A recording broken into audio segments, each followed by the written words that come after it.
देखिए इस क्वेश्चन में क्या कहता है कि संख्याओं 4 पावर n पर विचार कीजिए जहां n एक प्राकृत संख्या है। जांच कीजिए कि क्या n का कोई ऐसा मान है जिसके लिए 4 पावर n अंक शून्य पर समाप्त होता है। तो इस क्वेश्चन को करने से पहले हम लोग थोड़ा-सा इसके बेसिक को जान लेते हैं। इसमें क्या होता है कि मान लीजिए कोई संख्या है, ये 10 है और इसका अगर हम अभाज्य गुणनखंड करते हैं, तो क्या होता है कि अगर 2 से खिलाते हैं तो ये 5 हो जाता है। उसी प्रकार मान लीजिए एक और संख्या है, 20 है, इसको ले लेते हैं। तो इसको अगर 2 से भाग करते हैं तो ये क्या हो जाएगा 10 हो जाएगा। उसके बाद फिर इसको भाग करते हैं तो ये 5 हो जाएगा। यहाँ पे क्या देखें, यहाँ पे देखिए कि इसमें भी 2 है, इसमें भी 5 है, इसमें भी 2 पावर 2 है, इसमें भी 5 है। तो यानी इकाई अंक जिसका भी 0 रहता है, उसमें कॉमन क्या रहता है 5 और 2 रहता है, 5 और 2 रहता है। इसमें भी 5 है और इसमें भी 2 है। इसका मतलब ये है कि कोई संख्या शून्य पर तभी समाप्त होगा जब उसके अभाज्य गुणनखंड में क्या रहेगा 2 पे पावर n रहेगा और 5 पे पावर n रहेगा। ये दोनों जब तक रहेगा तभी वो जो है ना क्या हो सकता है संख्या शून्य पर समाप्त होगा, अन्यथा वो संख्या शून्य पर समाप्त नहीं होगा। जैसे एक और संख्या ले लेते हैं 12 ले लेते हैं, तो इसमें क्या करते हैं 2 से करते हैं भाग तो ये हो जाएगा 6। उसी प्रकार फिर इसमें 2 से करते हैं तो ये हो जाएगा 3। इसमें भी है 2, इसमें क्या है 2 पे पावर 2 लेकिन 3 है, 3 है उसके बाद। लेकिन इसमें 5 नहीं है, इसमें 5 नहीं है। इसीलिए अब क्या करेंगे कि ये संख्या जो है ना 0 पर इसीलिए समाप्त नहीं होता है। यानी कोई संख्या अगर चाहे वो 0 पर समाप्त होने के लिए, तो उसमें क्या होना चाहिए उसके अभाज्य गुणनखंड में 2 टू द पावर n और 5 टू द पावर n ये दोनों शामिल हो। इसके अलावा अगर कोई होता है तो हो, लेकिन मिनिमम कंडीशन ये दोनों होना चाहिए किसी संख्या को 0 पर समाप्त कराने के लिए। यानी 2 भी शामिल हो और 5 भी शामिल हो, क्योंकि 2 और 5 मिलकर ही जीरो का निर्माण करता है, ठीक है, यानी डेवलप करता है जीरो। क्योंकि 5 दूनी 10 यानी हमको इकाई अंक पे 0, 5 और 2 मिलके देता है। ठीक है, तो अब इस क्वेश्चन को हम लोग समझ गए हैं, तो अब करते हैं। ठीक है, इसको सॉल्व करते हैं, कैसे सॉल्व होगा ये वाला क्वेश्चन। तो यहाँ पे क्या करेंगे, सबसे पहले हम लोग इस तरह को संख्या को मान लेंगे। माना कि ए बराबर इस संख्या का नाम ए बराबर रख देते हैं 4 पावर n।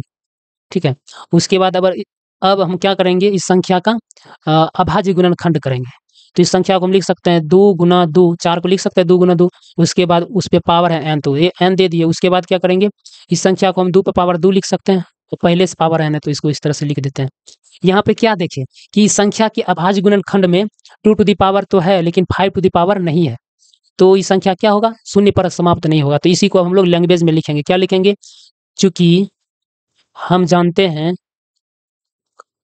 हम जानते हैं कि कोई संख्या शून्य पर तभी समाप्त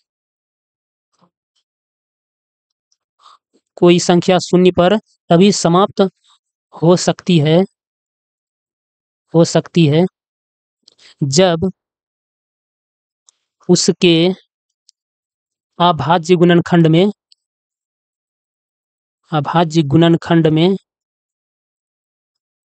2 टू द पावर n और 5 टू द पावर n दोनों क्या हो शामिल हो। कोई संख्या अगर चाहे वो 0 पर समाप्त होने के लिए, तो उसके अभाज्य गुणनखंड में क्या हो 2 टू द पावर n और 5 टू द पावर n दोनों शामिल हो। जहां n क्या है, जहां n वो सदस्य है किसका, बड़का n का, यानी नेचुरल नंबर का। ठीक है, किंतु यहाँ पे लिखेंगे किंतु 4 पर पावर n के अभाज्य गुणनखंड में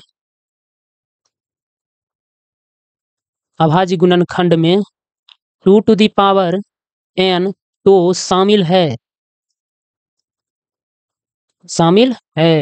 किंतु 5 टू द पावर n शामिल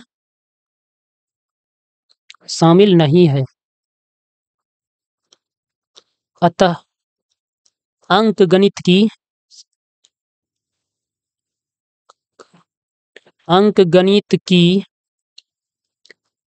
आधारभूत प्रमेय